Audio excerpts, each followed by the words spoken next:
Right after this show, Jenny Taft, good morning to you. What are you and the guys out in L.A. talking about today?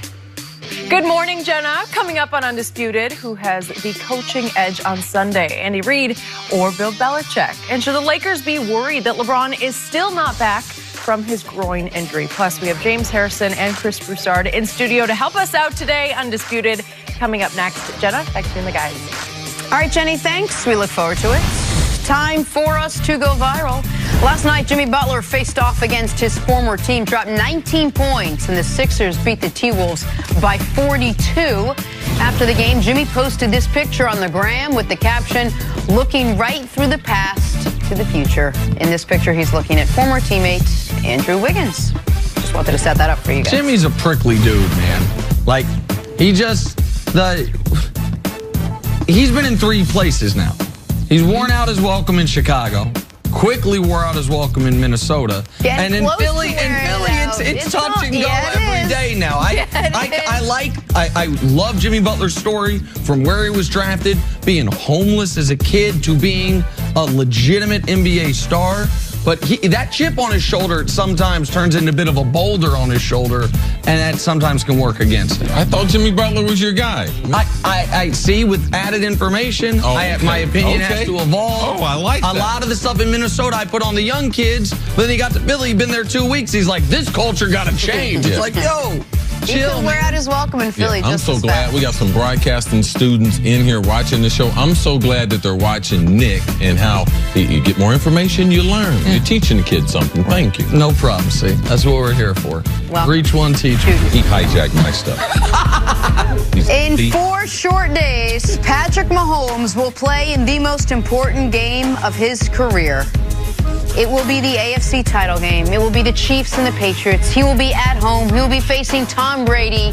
Mahomes throwing for over 5,000 yards and 50 touchdowns this season for the Chiefs. Bill Belichick had high praise for this Chiefs offense, said there's not a better fast-starting team than Kansas City. All right, CC, if you are Bill Belichick and this defense, how do you slow down the Chiefs? Well, the number one thing that Belichick, when he's facing an explosive team that does the things that they do, as far as trying to get the ball to the wide receivers and or their skilled guys, is he's going to make it difficult for them getting off the line of the scrimmage. So the easiest person it is to do for that, that's Travis Kelce. They're going to make sure that a linebacker, a defensive end, a defensive back, that they bump him before. Sometimes they will disregard rushing the passer to be able to put a lick on him. That's how they have slowed down the great offenses that they have faced in the past. Now, their biggest problem is because they like to play, they are a principle-based defense. That means typically if you have 2 guys in an area, they're going to have 3 guys in that area. They like to play a lot of zones and trap. But the thing about it is, when you have speed like Tyreek Hill has, it breaks down some of the principles. It breaks down some of the things that they are depending on when they're trying to double team them. And Andy Reid does this. No other coach in the league, only a few, Nagy and who was in Kansas City and Chicago, sometimes they put 4 receivers to one side of the field. Now, we typically only see 3 receivers when they flood a zone, but Kansas City, they will flood 4. How do these principles of New England, that they're such a principle-based defense, how do they hold up? How do they slow down Tyreek Hill? And Jenna, you talk about plays off schedule. Patty Mahomes, you talked about forcing him to his left earlier.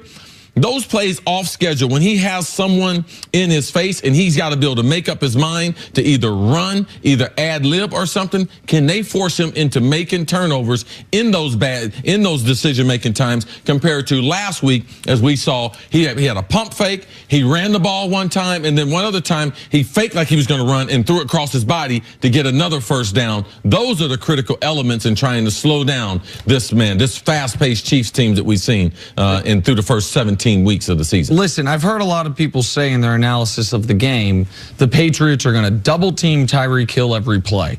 And I actually think that would be a good strategy. But see, when they line him up in the backfield sometimes, and sometimes they hand it to him, but sometimes they line him up in the backfield and then he splits out. If he starts, can you double team effectively a guy that starts off in the backfield? If you were a normal NFL defense that didn't have all the principles and everything that the Patriots have had through years and years and years, years, yeah, you could do that. But the Patriots can't do it because it breaks down their concepts. And the guys who they have covering them, they're small guys that now they would have to be up in the traffic. So that's not a look or something they're comfortable in being able to do in trying to double team Tyreek Hill, especially in the slot and when he's in the backfield. And if you are double teaming Tyreek Hill, what happens to Travis Kelce? Are you leaving him on single coverage? Listen, this is where it does become a numbers game. You can double team Tyreek Hill, and you can still have a guy chip Kelce, and then you can cover Kelce. But then you're down one pass rusher for the beginning of the play because of the chip on Kelce. Yes. And then Sammy Watkins in single coverage the entire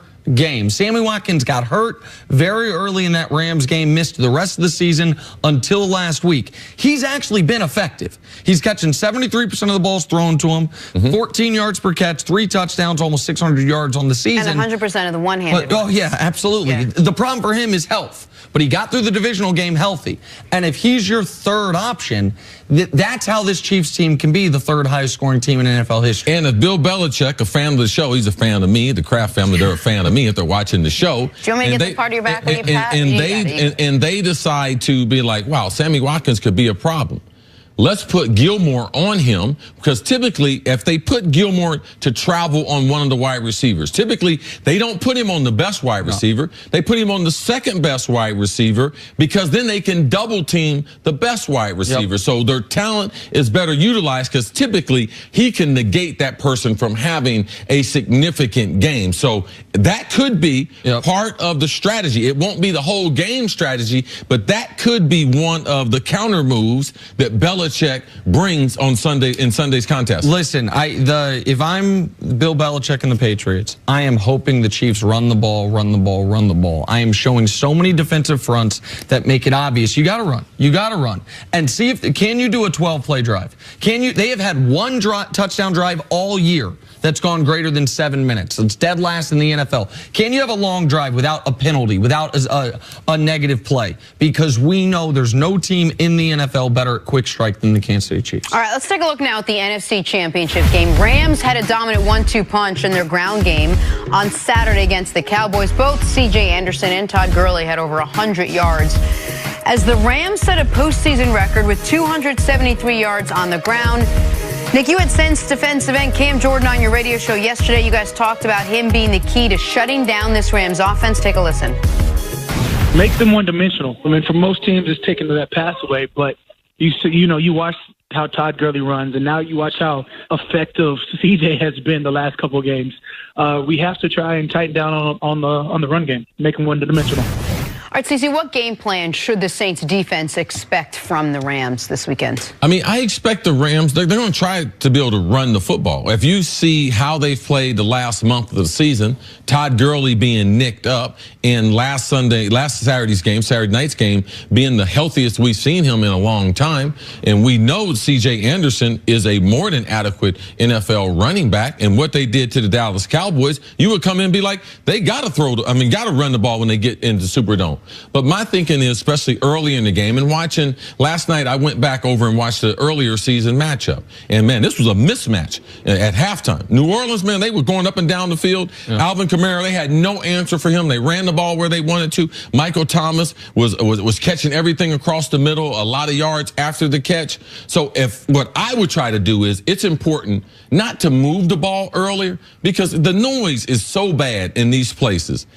It's hard to throw the ball on third down. So if you try to run the ball to start the game on first down, you run on second down, you get third medium, the crowd noise is going to be so involved in the game. I believe if I'm Sean McVay, I come out with, you thought I was going to do this? I'm going to come out heavy play action, and I'm throwing the ball down the field. And I'm finding out wherever Eli Apple is, and I'm trying to give him bad memories, because this is a guy who's a tale of two different teams. With the New York Giants for a season and a half, not very good. Since he's been with New Orleans, he still has flashback of the Giants. Bad technique, giving up big plays, but I'm going to try to get him off to a bad start in the game and get my quarterback off to a great start. Play action is going to dominate the first part of the game for me if I'm the Rams. Listen, I think that the most overused play in football is the run on first down. I think we have seen that the teams that pass on first down, that they pass to run instead of run to pass, are the more successful teams. I understand why the Rams would be hesitant to do that because they just had so much success on the ground. C.J. Anderson's got 420 yards in his last 3 games. And, oh, yeah, by the way, Todd Gurley might be the best back in football. Right. But I would use what I think is the Saints' legitimate fear of Todd Gurley, that play-action game, to try to hit some big plays to Brandon Cooks, to try to get Robert Woods involved, to C's point. Like the Rams, when they threw the ball in the divisional round, over 50% of the time it was in play action. They gashed the Cowboys with the run, and then they used the fear of the run to open up things in the passing game. My only hesitance would be, I think the weak point on the Rams offense is their quarterback if he's under duress. Do I want to risk the game flipping early, or do I want to see if Todd Gurley, with no Sheldon Rankins on the Saints D-line, if he can gash them early? That's why you go with play action, because it's the most secure pass protection. It puts the eyeballs in the backfield.